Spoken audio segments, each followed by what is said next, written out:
जम्मू कश्मीर विधानसभा के नतीजे आ चुके हैं और कुछ दिनों में नई सरकार का गठन भी हो जाएगा।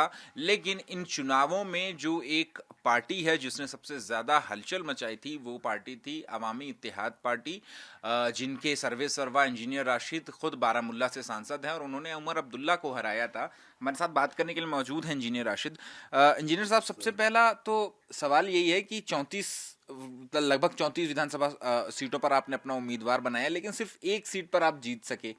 कैसी अब ये जो रिजल्ट है, ये इससे निराश हैं? नहीं, बिल्कुल भी नहीं, क्योंकि वजह यह है कि पहली बात, हमारी पार्टी को रजिस्ट्रेशन अभी तक नहीं मिली। हम में से लगभग कोई 12 या 14 सिंबल हमें दिए गए, इंडिपेंडेंट सीट किया गया। हमने भीख मांगी इलेक्शन कमीशन से कि हमें कम से कम एक सिंबल तो यूनाइटेड दे दें, इसलिए काफ़ी उससे भी कठिनाइयाँ हुई। दूसरी बात यह है कि कंपेनिंग के लिए हमें टाइम कहाँ मिला। उमर साहब हूँ, मैडम हूँ, बाकी लोग हूँ, 5 अगस्त 2019 के बाद 6 महीने वो बंद रहे, 5 साल उनको कंपेनिंग के लिए मिले। हमें तो 13 दिन मिले। हमारे साथ न्याय कीजिए। और वो 13 दिन भी कंट्रोवर्शियल बना दिए। हमारे जो पॉलिटिकल राइवल हैं, चाहे उमर साहब हैं, बाकी हैं, जिन्होंने ये कहा कि इससे बेल क्यों मिली, कैसे मिली, मतलब न्याय की जो प्रतिक्रिया है उस पर उन्होंने सवाल उठाए। तो टाइम नहीं था, रिसोर्सेज नहीं थे, और जो कैंडिडेट का सिलेक्शन हमारा हुआ, शायद हम उससे अच्छे कैंडिडेट खड़ा कर सकते थे, क्योंकि 2 फेज जब पूरे हुए तो मैं जेल में था, ये आपको भी पता है। तीसरे फेज में 2 दिन बाकी रह गए थे, उसके बावजूद भी। और ये आपको याद रखना पड़ेगा, जब पार्लियामेंट का चुनाव हुआ हम सिर्फ नॉर्थ में लड़े थे, अब हमने सेंट्रल कश्मीर और साउथ कश्मीर में भी लड़ा। साउथ कश्मीर में हमारा वोट शेयर पीडीपी के बराबर लगभग है। सेंट्रल कश्मीर में भी हमने 2-3 सीटों पर अच्छे वोट लिए। तो कम से कम एक पॉलिटिकल अल्टरनेटिव, जो मैं बार बार आपसे कह रहा था कैंपेन में भी, मेरा मुद्दा 2 था। एक अल्टरनेट क्रेडिबल पॉलिटिकल अल्टरनेटिव बना जाए, और दूसरी बात कि इस मैंडेट जो लोग हमें दें, सीट दें, वोट दें, उसको हम इस्तेमाल करें जम्मू कश्मीर के लोगों के लेजिटिमेट इशूज़ पर बात करने के लिए इस्तेमाल करें। लेकिन अब तो जो मैंडेट है जम्मू कश्मीर के लोगों का वो बिल्कुल क्लियर है। 42 सीटें जो है वो नेशनल कॉन्फ्रेंस के हिस्से, 6 सीटें कांग्रेस को। तो जाहिर तौर पर नेशनल कॉन्फ्रेंस और कांग्रेस की सरकार जो है वो बन रही है। इस सरकार से क्या उम्मीद रखते हैं? हमारी तरफ से उनको बहुत बहुत मुबारक हो। जहाँ वो अच्छा काम करेंगे हम उनका सपोर्ट करेंगे। मेरा पॉलिटिकल इतिहास आप देख लें, मैंने जनमन चीज़ों का सपोर्ट किया है, क्योंकि राजनीति का अल्टीमेट मकसद होता है अपने लोगों की भलाई करना, और उसमें कोई दो राय नहीं। अभी हमारी पार्टी का इजलास भी आज हुआ, हमने अपना विश्लेषण कर दिया कि हमने क्या खोया, क्या पाया, कैसे करना चाहिए था, इससे और बेहतर रिजल्ट कैसे आ सकते थे। मैंने वहाँ पर क्लियर कट हमने एक डिसीजन ले लिया कि for the sake of opposition कभी अपोजिशन न करें। जहाँ हमें सरकार अच्छा लगेगी सपोर्ट करें, जहाँ हमें लगेगा कि गलत हो रहा है वहाँ हम आवाज़ उठाएं। ये हमारा ऑफिशियल स्टैंड है। लेकिन जब आपने कहा एक्सपेक्टेशन क्या है, बात फिर वहीं आके रुकती है। अभी उमर साहब ने हलफ भी नहीं लिया, अभी 24 घंटे रिजल्ट को नहीं हुए। उसने कल लड़े बगैर ही हथियार खड़ा कर दिया कि 370 मोदी सरकार से मैं वापस नहीं मांग सकता हूँ। अरे फिर किस लिए तुमने मैंडेट लिया? इलेक्शन तुमने इस मुद्दे पर लड़ा। फिर मोदी जी की बहुत तारीफ़ें कर रहे थे, कल तक तो उनको गालियाँ निकाल रहे थे। ये उमर साहब हूँ, उनके दादा जान हूँ, उनके पापा हूँ। इस पार्टी की पहचान ही है कि they keep on changing their colours. और आज भी मैं दावे से कहता हूँ, अगर आप जाके पूछेंगे लोगों से जिन्होंने उनको वोट दिया, वोट उन्होंने इनको मजबूरी में दिया, क्योंकि पहुंच नहीं पाई हर जगह। Otherwise people have rejected NC. मुझे माफ़ करें, वोट तो दे दिया, मजबूरी में दिया। They had no political alternative, कोई विकल्प नहीं था।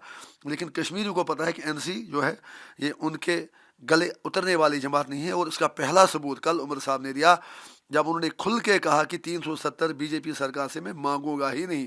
अरे बाबा, फिर तुमने इलेक्शन लड़ा क्यों? मांगना तो आपको, आप पॉलिटिकल लीडर हैं, आपको उसके लिए जुद्दजहद करनी है। हमने इसीलिए उनसे कहा था कि स्टेटहुड देने से पहले आप ओथ न लें, और उसने उल्टा हम पर ही कहने लगे कि बीजेपी उनसे कहवा रही है। उमर साहब में लड़ने की क्षमता नहीं है। वो बिल्कुल एक जम्मू कश्मीर को जैसे एक कॉरपोरेट सेक्टर में कोई एमडी चलाता है अपना वो ऑफिस, उमर साहब ऐसे ही जम्मू कश्मीर को चलाना चाहते हैं, लेकिन नहीं चला पाएंगे। प्रायोरिटी क्या रहनी चाहिए जम्मू कश्मीर सरकार की? जो नई सरकार बनेगी उसकी प्रायोरिटी क्या रहनी चाहिए? प्रायोरिटी ये रहनी चाहिए कि पॉलिटिकल स्ट्रगल लड़ें, और मोदी जी से कह दें कि आप 370-35 से वापस दे दें, स्टेटहुड वापस दे दें, और कश्मीर मुद्दे के हल के लिए आप कंक्रीट स्टेप्स उठाएं। और साथ ही साथ जम्मू कश्मीर के साथ जो सोतेला व्यवहार हो रहा है उस पर काम करें। कैदी जो हैं उनको छोड़ा जाए, डेवलपमेंटल इशूज़ जो हैं उन पर फोकस किया जाए, करप्शन पर फोकस किया जाए। इसी तरीके से जो मिल्टन सीट स्टेट है, अगर नीतीश कुमार हज़ारों करोड़ का पैकेज ले सकता है, चंद्रबाबू नायडू हज़ारों करोड़ के पैकेज ले सकते हैं, इसलिए कि मोदी का साथ है। जम्मू कश्मीर तो एक ऐसी स्टेट है जहाँ पर वायलेंस है, जो तबाह बर्बाद हो गई 30 साल से। तो प्रायोरिटी होनी चाहिए कि लिस्टमेट पैकेजेस लें और उनका फिर सही तरह से उपयोग हो, उनका दुरुपयोग ना हो। लेकिन मुझे नहीं लगता कि उमर साहब को उन चीज़ों में दिलचस्पी है। उनको चाहिए था चीफ मिनिस्टर का पोस्ट, लाल बत्ती और 1% प्रिविलेजेस वो उन्हें मिल जाएंगे। लेकिन उमर साहब ने तो अभी एबीपी न्यूज को इंटरव्यू दिया और उन्होंने बोला कि पहला जो रेजोल्यूशन होगा वो स्टेटहुड को लेकर के ही पास कराया जाएगा विधानसभा में। आपने अच्छा कहा, उनका कहना था कि 370 के बारे में उन्होंने प्रॉमिस किया है कि रेजोल्यूशन पास करेंगे। आपने अच्छा सवाल किया, उनसे ये पूछें कि उमर अब्दुल्ला साहब जिस दिन असेंबली बैठेगी, क्या उस दिन उमर अब्दुल्ला साहब 370 वापस लाने के लिए रेजोल्यूशन लाएंगे जो उन्होंने प्रॉमिस किया था, और 35 के लिए रेजोल्यूशन वापस लाएंगे? इनके कहने और करने में बहुत फ़र्क है। ये वही लोग हैं, जब मैंने अफजल गुरु की माफ़ी के लिए रेजोल्यूशन लाई, उन्होंने ड्रामा किया, stage show drama, PDP NC ने आपस में, वो रेजोल्यूशन टेबल होने ही नहीं दी। अगर वो रेजोल्यूशन लाते हैं फिर कांग्रेस उसका सपोर्ट करती है, मैं वेलकम करूँगा, हम सपोर्ट करेंगे। लेकिन 370 पर भी और 35 पर भी स्टेट रूल पर रेजोल्यूशन लाने की जरूरत ही नहीं है। मोदी जी वैसे भी कहने में दे रहा हूँ ना। तो लेकिन आप एक तरफ कह रहे हैं कि स्पेशल पैकेजेस जो है वो सेंटर से लेकर के आने चाहिए, वहीं दूसरी तरफ जब उमर साहब जो है वो सेंटर के साथ तालमेल बिठाने की कोशिश करें, क्योंकि उन्होंने ये बात कही है कि हमारी प्रायोरिटी भी ये रहेगी कि सेंटर के साथ तालमेल अच्छा। क्या सवाल पूछ रहे हैं आप? मोदी जी भी अंडर ओथ है कि वो ईमानदारी से किसी भेदभाव के बगैर काम करेंगे। उमर साहब भी अंडर ओथ हैं, हम सब अंडर ओथ हैं। तो कोई खैरात में बीक में मोदी जी से थोड़ा मांगना है। We are seeking package on merits. जब मोदी जी कहेंगे कश्मीर उनकी शान है, नया कश्मीर है, तो वो कौन सा एहसान रखेंगे पैकेज दे पर? उमर साहब को थोड़ा घर के लिए पैकेज लाना है, उसको स्टेट के लिए लाना है, जम्मू कश्मीर के लिए लाना है। तो मोदी से भी रिक्वेस्ट करेंगे कि जो भी लिस्टमेट इशूज़ जे के हैं, उन्हें चाहे कि उन्हें सपोर्ट करें, और उन चीज़ों के लिए उमर साहब के हाथ खड़े हैं। अगर वो पैकेज मांगेंगे, स्टेट फूड मांगेंगे, 370 मांगेंगे, 35 से मांगेंगे, बाकी चीज़ें मांगेंगे, we are there to support him. हमें कोई ज़ाती लड़ाई है नहीं, क्योंकि लोगों के मुद्दे हम सब के ईगो और अन्ना से ऊपर हैं। इसीलिए मैं कहता हूँ मोदी जी को चाहिए कि जो भी जम्मू कश्मीर के लेजिटिमेट इशूज हों उनको हल करें। और सबसे बड़ी बात उमर साहब से कहूँगा, ओथ वो ले लेंगे, कहाँ ओथ लेंगे? स्टेट कैपिटल कौन है, जम्मू है या कश्मीर है? इसीलिए मैं कहता हूँ पहले आप वो दरबार मुँह का सिलसिला फिर शुरू करो। वो इंटीग्रेशन था जम्मू और कश्मीर के बीच में, वो पैसे का ज़िया नहीं था, वो एक कल्चरल मॉरल इंटीग्रेशन था, सोशल इंटीग्रेशन था, एथनिक इंटीग्रेशन था। जम्मू और कश्मीर के लोग अब एक दूसरे के नज़दीक आते थे। इन्होंने 5 साल में बेड़ा गर्क कर दिया, और अभी तक मुझे नहीं पता कि उमर साहब की कैपिटल कहाँ होगी, वो बैठेंगे कहाँ, उनसे ये पूछेगा। महबूबा मुफ्ती की पार्टी पीडीपी पूरी तरीके से डिसिमेट हो गई, एक तरीके से 28 सीट लेकर के आई थी 2014 में, लेकिन इस बार 3 सीटों पर ही सिमट गई। कोई नहीं, मतलब मुझे वो उनका काम है, मुझे उनसे सिंपैथी है, लेकिन उसकी वजह शायद यह है कि मैडम या उनके वालिद साहब ने बीजेपी को यहाँ लाने में सबसे बड़ा रोल उनका था। तो लोग वो चीज़ भूले नहीं, क्योंकि अगर वो बीजेपी को यहाँ पर लॉन्चिंग पैड नहीं बनते तो शायद रिजल्ट उनके लिए डिफरेंट आता। और दूसरी बड़ी बात यह है कि मैडम और एनसी का जो अलायंस था, गुपकार अलायंस, एक दिन रिश्ता, दूसरे दिन बना, तीसरे दिन टूटा, एक तरफ इंडिया अलायंस में, वो खुद भी कंफ्यूज हैं कि वो इंडिया अलायंस के साथ हैं उससे बाहर हैं। जब उनके सारे कंफ्यूजन दूर होंगे तो लोग उनको ओन करेंगे।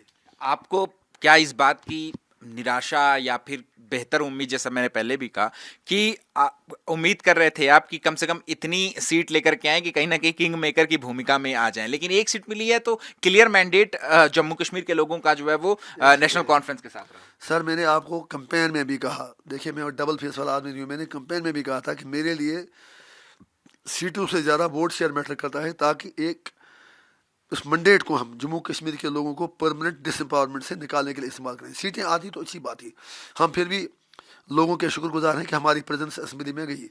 आप अंदाज़ा लगाएं, पीडीपी की 29 सीटें थी, 3 पे आ गई। सज्जाद लोन साहब की 2 सीटें थी, 1 पर आ गई, वो भी मुश्किल से जीते। उनके साथ 8-10 एक्स एमएलए थे, सब हारे। अल्ताफ बुखारी साहब के साथ कोई 12-14 एक्स एमएलए थे, सब हारे। कांग्रेस के पास 12 सीटें पहले थी, अकेले लड़े थे, 6 पर आ गए, वो 6 भी एनसी की वजह से। और एनसी को वोट सिर्फ झूठ बोलने के लिए मिला, फेक नैरेटिव्स के लिए मिला, फिर भी मिला, मुबारक है उनको। हमें बिल्कुल निराशा नहीं है। हाँ, इंट्रास्पेक्ट शायद हम इसे बेहतर कर सकते थे। मुझ पर भी आपको दया करनी होगी, जो मैं पहले दिन से कहता हूँ। 13-14 दिन में इंजीनियर रशीद कहाँ कहाँ पहुँचता, हर जगह इंजीनियर रशीद की डिमांड थी। एक आखिरी सवाल है कि एलजी के साथ, क्योंकि केंद्र शासित प्रदेश में देखा जाता है कि एलजी और जो केंद्र शासित प्रदेश की सरकार होती है, टकराव बहुत ज्यादा होता है, और जो 5 विधानसभा के सदस्यों का मनोनयन करना है उसको लेकर के भी ऐसा लग रहा है कि सरकार जिस दिन शपथ लेगी उसी दिन से ये टकराव जो है वो आगे बढ़ जाएगा। तो कैसे प्रोग्रेस करना चाहिए और क्या होना नहीं चाहिए, होना नहीं चाहिए। देखिए, दिल्ली दरबार को एक चीज़ समझ लेनी चाहिए, एक सेंसिटिव स्टेट है, यहाँ लोग मरे हैं, घर उजड़े हैं, बस्तियाँ उजड़ी हैं, उमर साहब से सियासी लड़ाई अपनी जगह, लेकिन जो उनके लेजिटिमेट इशू हैं, LG साहब को चाहिए, उनकी मरकजी सरकार को चाहिए कि उमर अब्दुल्ला साहब को सरकार चलाने दें, और अगर उस बारे में उमर अब्दुल्ला से वो कहीं अननेसेसरली पंगे लेंगे तो हम उमर अब्दुल्ला के साथ खड़े होंगे, ये मेरा वादा है। क्योंकि रियासत के लोगों के मुद्दे सबसे बड़े हैं, ये स्टेट मुसीबत में गिरी हुई है, लेकिन उसके लिए अगर वो हुआ वकील गवाह सुस्त मुद्दई चुस्त वाली बात नहीं होनी चाहिए। उमर अब्दुल्ला को खुद स्टैंड लेना है, वो स्टैंड लेंगे। हम छोटे लोग हैं, मैं एज मेंबर पार्लियामेंट, हमारा MLA भी एक है, हमारी पार्टी, हम उनके साथ खड़े होंगे। लेकिन जहाँ हमें लगेगा कि उमर अब्दुल्ला ही हमारे स्टेट के लोगों के मफादात की बेखनी कर रहे हैं, हम उनके खिलाफ भी खड़े होंगे। शपथ ग्रहण समारोह में अगर इनविटेशन आता है तो जाएंगे?